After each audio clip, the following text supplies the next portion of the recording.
This video is brought to you by PUBG Mobile. Click the link in the description to download the game and get playing. Something that I've been getting more into drawing this year than I used to is any kinds of suits of armor. I mean, I'm a little bit better at drawing things like futuristic, sci-fi kinds of armor, but I also really like things like medieval armor and feudal Japan armor. But on top of that, I really like when people can do a bit of a mix of old school armor aesthetics and new school designs. Which is why when our friends at PUBG Mobile came to me and said, hey, we've got some really cool looking new skins for our Royale Pass 15. You want to do some motion posters with these? I took one look at these skins that are like a really cool blended sort of armor, and I just said, nah, I'm okay. No, I'm just kidding. Obviously, I took it on, because look at these things. They're super cool looking. I really love these skins. I was super excited to get drawing them. And not just drawing them, but doing a bit of animating around them. If you remember the last time I did a video with PUBG Mobile, I was turning their 80s sort of aesthetic at the time into these cool, funky looking motion posters. And these posters are obviously going to be a bit different because we're not working with the 80s aesthetic, but I've got a lot of good ideas for what we can do with the environment and just lots of fun stuff, but we can pretty much just jump right in. So if you're excited to see me back into animating and motion design, make sure to hit the like button, helps with algorithm stuff. And now let's jump into some sick drawing and animating. Let's go. So the first of the two that I wanted to work with today is the Silverstar skin that I think is just really cool looking, and as I was saying in the intro, it's got a nice blend of this sort of medieval fantasy sort of armor with some modern day twists and turns to it. It's almost got some like leathery motorcycle jacket and padding kind of stuff added to it, like with the cape belts, someone told me what those are called, but I've forgotten since, sorry about that, but the sort of material hanging off the belt almost has a motorcycle jacket kind of look that I think they've paired really nicely with the rest of the medieval sort of looking armor. It's just all really cool looking. The character looks super confident. She's even so sure that nobody's gonna get a shot on her that she's left her femoral arteries exposed. I like the shoulder pads and the gauntlets, and overall just really cool looking. And what I was thinking here with the pose is I'm going to do these two posters as individual posters, but also ones that pair nicely when you put them next to each other. So I was taking a little bit of inspiration from Jim Lee's classic Batman, Superman comic covers that look nice on their own, but also pair well together. So I'm gonna have the characters kind of facing towards each other. For the poses, I was taking a bit of inspiration from some of the trailers and promos for these characters. And I had some ideas as I was drawing of what I wanted to do with the motion and animation in and around the character, but mostly I was focusing on just making a cool looking drawing of the character that I would have room to play with later. So I've given the character a platform to stand on and left the background entirely blank, because that's where I'm going to be messing around with motion design the most. But the drawing of the Silverstar skin is pretty much all wrapped up, so let's take a look at it on its own, and then we can get into animation.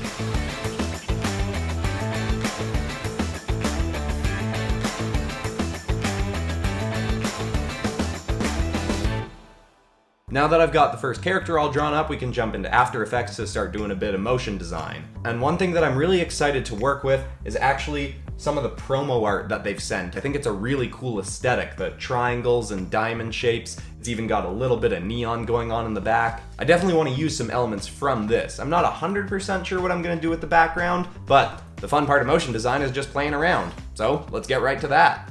Now, I'm not gonna lie, when I started working on this, I thought it was gonna take a lot more experimenting. It does take a lot of tweaking at parts, but a lot of the stuff that I'd planned on doing early on just turned out as I'd hope, and I ended up sticking with it. One of the main things that I wanted to add was those diamond-y kind of shapes, and I give them this sort of glowing pattern that I set a randomizing thing onto it so that it kind of wiggles between glowy and less glowy, and then I make a whole bunch of them and offset them in a 3D space so they're moving forward and back and in front of each other a little bit as they're all slowly moving across the screen. And I really like how that turned out.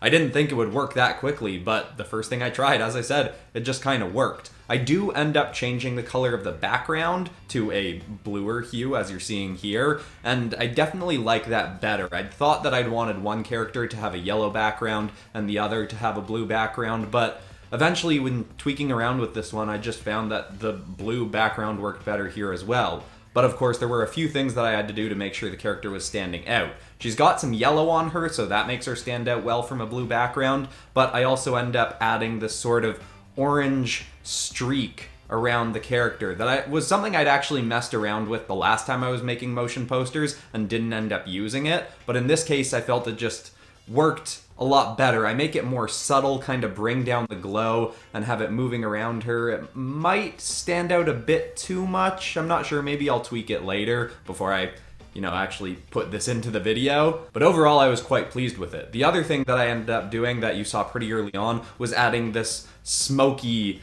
sort of aura using some stock footage that I bought years and years ago called Action Essentials 2. And I thought that was a fun way to add in the smoky sort of cloudy texture that I do a lot in my drawings into this animated motion poster.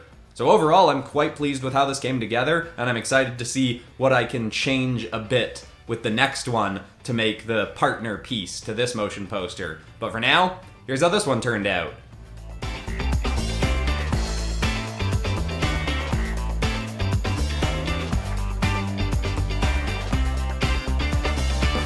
So far so good, I'd say.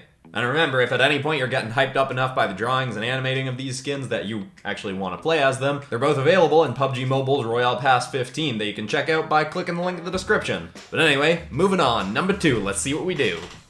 Next, we've got the Samurai Ops skin, which I think I might like even more than the Silverstar. It's hard to say because they're both pretty cool, but I'm digging the samurai/ninja-ish sort of vibe from this one, and I especially like the chest armor. Anyone that knows my design style knows that I really like putting bevels and stuff, and the chest plate just has a lot of cool looking bevels on it that I really dig. Now, one animation element that I thought would be fun to add that I had to do in this planning stage was have the character spinning a throwing knife on their finger. They're doing that in one of the trailers for the game, and I just thought that was really cool and I could animate that in pretty easily. So what I do is I draw the throwing knife separate from the actual character so that I can put that in and animate it as a separate object on top of the finger later. So the pose looks a little bit weird and awkward, but once the throwing knife's spinning around it, it should look a little bit more normal. I also tried to make this pose one that kind of paired well with the other pose, but wasn't the exact same thing. So I do have his knee up a little bit, kind of like how the other character was, but in a different sort of way. I knew it was going to be a kind of tricky balance trying to figure out how to make this piece fit with the other one while making it unique in its own right, so it stands out on its own nicely. I have been getting some ideas while I've been doing the drawing, so I think it's going to go well, but we won't really know until we get into the actual animating stage. Speaking of which, I think it's about time to jump into that now, so let's see how this character looks on their own before we get to animating.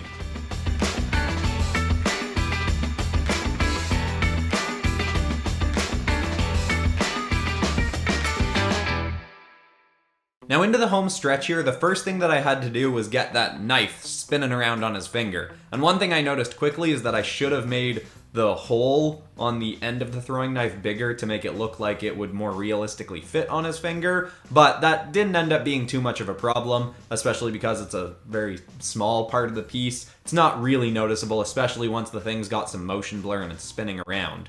I turned the knife a little bit in a 3D space so that it looked like it was paired up a bit better with the plane of his hand, because his hand wasn't just straight facing towards us, it was angled a bit, and I think that was a nice touch that makes it look a little bit more real. And the next thing I wanted to do was have the background floating stuff of this one be a little bit more chaotic, so I changed up the shapes. Instead of just having the strict diamond shape, I shifted these all around, made them a little bit funkier, and even though I didn't change the wiggle on them so they weren't shifting around more in a 3D space, to me it kind of felt like they were, but maybe that's just because they're funkier looking shapes and there's more variety in there. The other thing that I wanted to do that I didn't talk about in the drawing stage is I wanted to have his headband kind of waving, because in one of the pieces of promo art for this character, he's got those sort of wavy headbands, and I was like, oh, that's an easy thing I can add in that'll probably look kind of cool.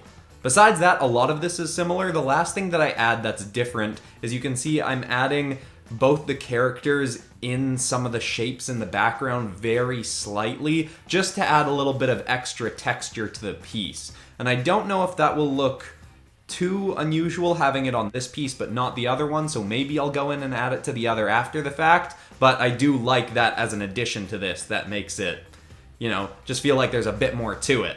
Happy with how this has gone, and I hope y'all like it as well. Here's the other motion poster of the Samurai Ops.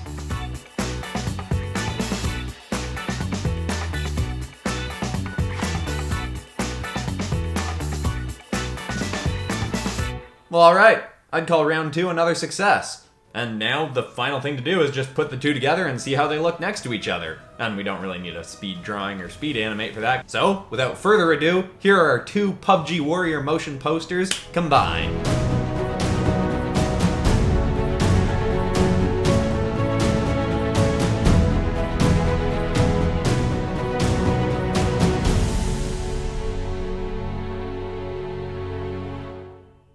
Those two worked better together than I thought. I mean, I guess it makes sense. I used a lot of similar elements, but I wasn't sure if the differences were gonna make them look a little bit weird next to each other, but I'd say it works pretty well. I had a lot of fun drawing and animating these characters, and remember, if you want to check them out in the game, they're a part of the PUBG Mobile Royale Pass 15, linked in the description, and the game has tons of other really awesome skins and even variations on these skins. There's just lots of cool stuff you can play as in that game. Thanks again to them for sponsoring this video. And if you want to see more motion poster stuff from this channel, as I said, a few months back I did another episode with PUBG Mobile when they were doing a more 80s kind of arcade aesthetic. And before that I did an episode with the box office artist where I colored and animated one of his Minecraft posters. And give me some ideas for some stuff I could do with my own warriors in the comments below. I'm thinking I'll do something with ninjas or samurais sometime soon. Haven't really done much with that. And there's definitely some cool room for creativity there. So comments, leave your suggestions. But that's all for today. I'm Christian Pearson. This has been PopCross Studios, home of the nerdiest art videos on YouTube.